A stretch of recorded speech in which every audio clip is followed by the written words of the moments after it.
de leur 2 carrières. Ouais, on veut remonter sans utiliser la limite, ce sera le dernier backer, on meurt pas, mais on a plus de saut. Il y en a pas, on a seulement, et il y a Toufrel, et il y a la victoire, et il y a Popov, de Glutoni, double Popov, quadruple Popov, il devient dingue, et la foule aussi. JV2 quasiment, du côté de Gluto. Y'all know what it's like to have long hair and wear headphones all the time? Alright, this is how my hair looks normally. Pretty nice. I'll give you guys a view of the hairline, just so y'all can check it out. See, pretty substantial, pretty significant. A common problem I feel like gamers will have is this gamer hair. Where it's like, my hair was looking not the best, but it was looking pretty alright. I put the headphones on and now I look like a ram. What's going on here? How do you wear headphones? I don't know. I really don't. Am I gonna do okay? Because watch what happens when I do this. All right, hair is in relatively can look a lot better in relatively normal condition right now. I put the headphones on like this, and I still look like a dork.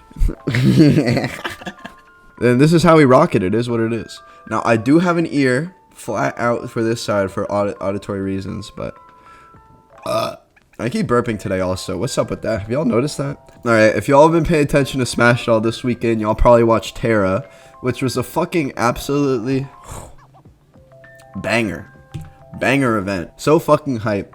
And I feel like a lot of the reason why this event was so exciting was for two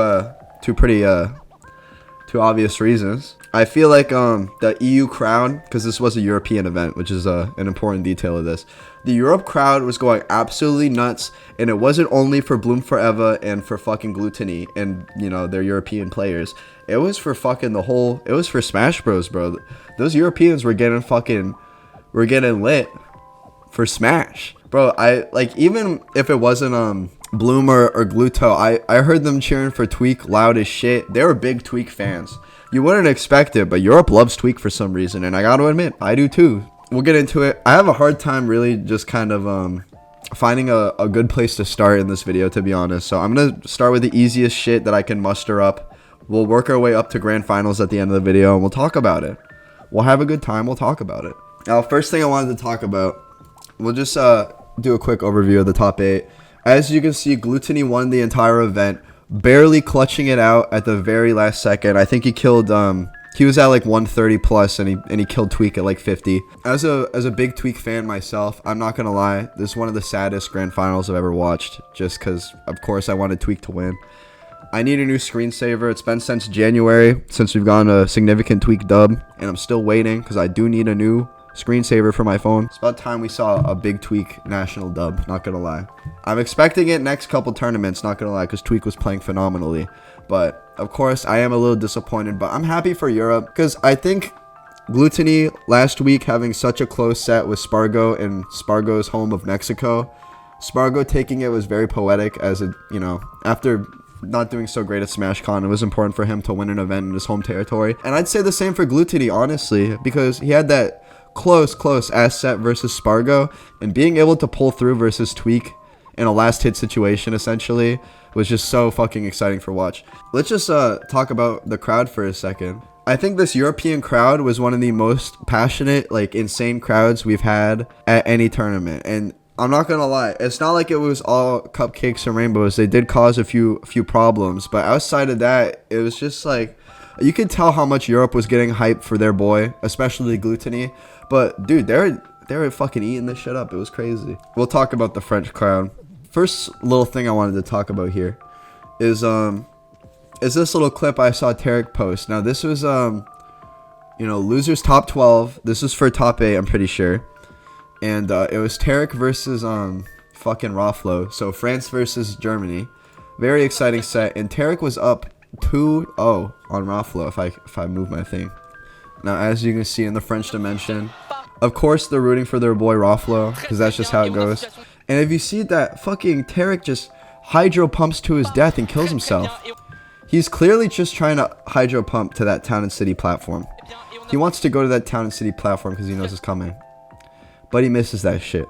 Now, let's be real here. I don't know if this is a misinput or not. It probably might have been. But also, Greninja's like doing this shit all the time. So it definitely also might not have been a misinput at all.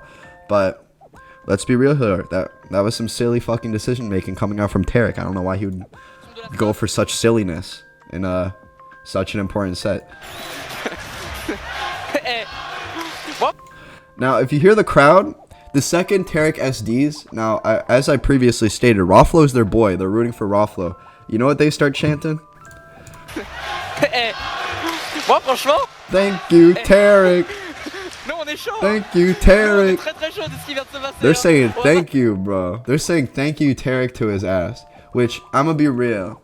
This may seem disrespectful. This may seem a little silly from the French crowd. But I'm gonna be real. How often does France actually get fucking wins like this from their boys? Almost never. And I'm gonna be real. This is the kind of passion from the crowd that I'm okay with them showing.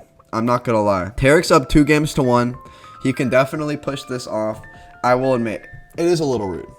But honestly, I don't think this is necessarily a fault of the crowd. Especially in France, they're just well known for getting hype for their boys. Like, that's just how it goes. You didn't pull up to the French tournament to not get yelled at, let's be real. I'm not gonna lie, if I was Tarek, I'd be a little pissed off. But honestly, you gotta carry that energy into the rest of the set, and getting mad about it on Twitter won't really do much for you. I'm sorry, my man. But you got 9th, that's just how it goes. You have Charlie the King. By the way, legend, I wish you'd come back to a competition, but is what it is. Saying, 100% sure they're thanking you for attending in your run, and not SDing and losing. This was not the case. This is only game 3. There is still so much more set to be played. They weren't thanking Tarek for his run. They were saying, thank you for throwing. We need our boy in top 8. Just some interesting crowd shenanigans coming out from France there. I did want to mention. And what was I going to say? Something else I wanted to notice is who the fuck is Bigchungus? Who is this person? Now, people have been going back and forth on Steve a lot, saying that, oh shit, well, y'all can't get mad at Steve players for taking advantage of the game system and the way it is right now. Which is very true. However, I'm not gonna lie, I don't think it's ever not gonna be annoying seeing whoever the fucks, especially named Big fucking Chungus, getting in top 8 of these big ass tournaments. Because I think something that's very agreeable is that Steve and maybe even Kazuya just straight up take less skill to win with than 99% of the characters. They're not 99, but most. Their character is just literally built to win. It's pretty disappointing, not gonna lie. I think Bigchungus, again, 51st seed, not at all expected to get top 8, but made it very fucking far, getting 7th here. Not getting any particularly insane wins. I think their best win was probably this 3-0 upset versus Lugi, which, not gonna lie, pretty disappointing for Lugi. I would feel bad for them, but I don't know. It's just fucking crazy the way Steve works, that these random people can come out of nowhere and just get these insane wins. I'm gonna be real. More and more as time goes on, I become more and more for a Steve ban. Because I'm just tired of seeing this shit. Like this, I just don't think playing a character that takes that little skill should be celebrated in this community. But it is what it is. That is my personal take. No disrespect to Bigchungus or any Steve players. But genuinely, man, this shit is like sad to watch sometimes. It's just like, well, fucking awesome. Something else I wanted to point out before talking about more of the serious things that went on at this event is that Japan did actually pull up to this event, and none of their players were able to get top 8. If you look at the fucking bracket, you can see both Yoshi, Dora, and Tera getting 13th, getting upset relatively early, as this shit is crazy. Now, something I did want to talk about, because I think this is very important, of course, Yoshi, Dora getting upset. There's no reason for a train to be going on right now. You ever think, oh, there's a police chase going on, I think. You ever think that people use their car horns too much? If you guys weren't paying attention, which I'd say easy to was, Japan actually pulled up to this tournament with a couple of their players, and I'm gonna be real with y'all, they drowned in top 64 pretty quickly. I think the best, placement from Japanese player this tournament was 13th from Tera and 13th from Yoshidora.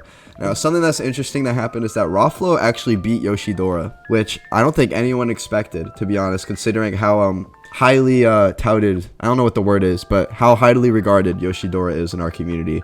He's recently ranked 10th in the world. Like, I think something's up with Japan, to be honest, when it comes to that region, which I did find interesting. As you can see, this Japanese Falcon, I don't even know their name, I'll be real. They got 17th, and then Yoshidora and fucking Tera got 13th. So not a great showing from Japan.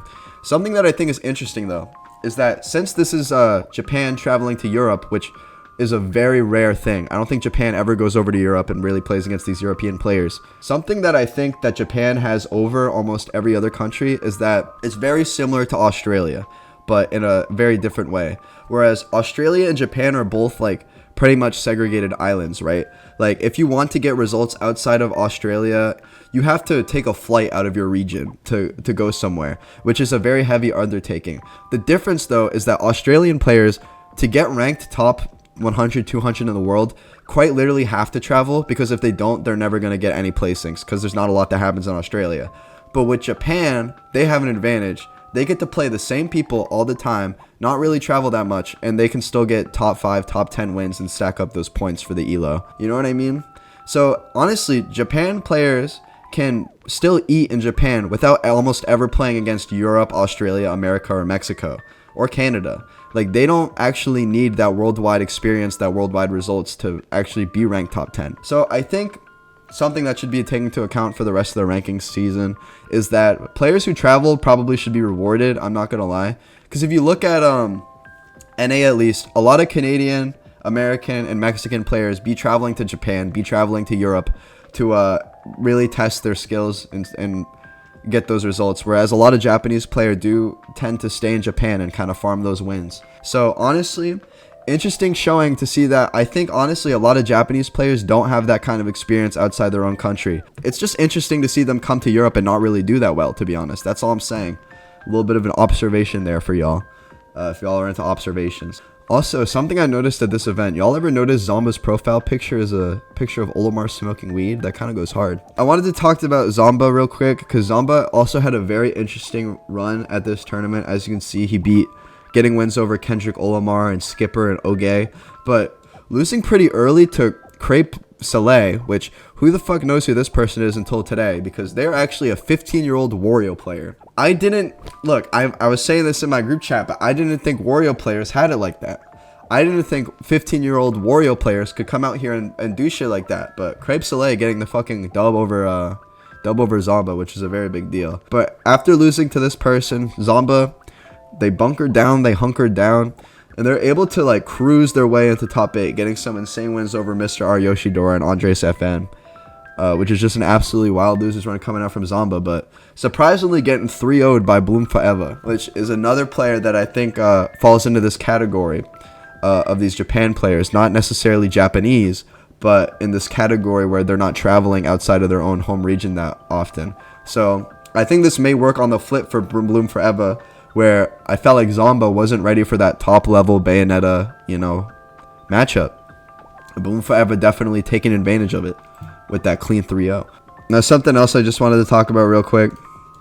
I'm a big Tweak fan. I love Tweak so much. I think his Diddy Kong swag. Diddy Kong's my favorite character in Ultimate, so of course I gotta, represent the Tweak nation.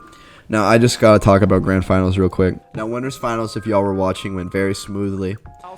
Need to know, are you going to use that as a Tweak got an insane fucking banana conversion to get that big dub.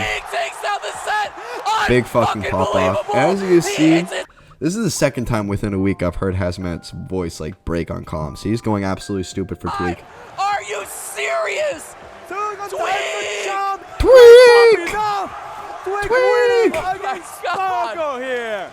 Tweak's run was so fucking fun to watch this week. He barely beat fucking Light. No discredit towards Tweak's gameplay, just that is how it is. Barely getting that win over Light. Very fucking close set. Then barely getting that win over Spargo in an even closer set. Tweaks just made this tournament so exciting to watch in particular. As not a Frenchman myself, it was a little bit harder to get hype over Gluttony this tournament. Tweak was keeping me in my seat. I was getting fucking hype for Tweak. This set was sad. This set was awesome, but it sucked too. Tweak's at 48, Gluttony's at 130. Up throw fart, and that's gonna take it. Bro, look at Tweak. Do you see him with his hands on his head after the win? This is like, these are two different sides of Smash Ultimate. This is how it goes. If I were Tweak, I'd be heartbroken. I'm not gonna lie. Similarly to how, Gluttony probably felt last week versus Spargo. But let's be real here. Gluttony definitely deserved that win. He got some 3 top 10 wins in a row. Definitely cleaned it up. Even though I obviously wasn't really, cheering for Gluttony here, I can still appreciate that he was able to take it home in his home region. You do got to be happy for him there. It is what it is. Tweak will get him in America. It is what it is. French gets so hyped. By the way, commentary on this tournament, incredibly biased. But I think having Hazmat and one of Gluttony's homeboys commentating was exciting. Because every single time Gluttony got hit, the French guy was like, no, no, no, no, no. And every time he got a hit, he was like, let's go. So it's just very obviously biased commentary. But hey, it is what it is. It was still exciting to watch, Honestly, I saw some people in the Twitch chat saying the French commentary was kind of annoying. I don't blame them at all, because it kind of was. But hey, it is what it is. I could appreciate their passion. I could appreciate their excitement. It is what it is. That was a good ass event, though. I do gotta say. Tera is going to be a hard tournament to be better than, I'm not going to lie. This is a new standard for Smash Ultimate. This is one of the most exciting events I've watched in a while. And I'm going to be real. Tweak's going to win the next major. And the major after that. And the major after that. It's all going to accumulate into something beautiful here. Just wait 1 second. Because Tweak's about to cook. Just give him some time. And also, if you're going to watch this video to the end, and you watched it all the way to the end, let's hit that subscribe button. Let's get that subscribe button. Let's smash it. Let's smash that subscribe button. Let's get that subscribe button out of here. I'm gaming. You're gaming. We're gaming. All right. Peace out, gamers.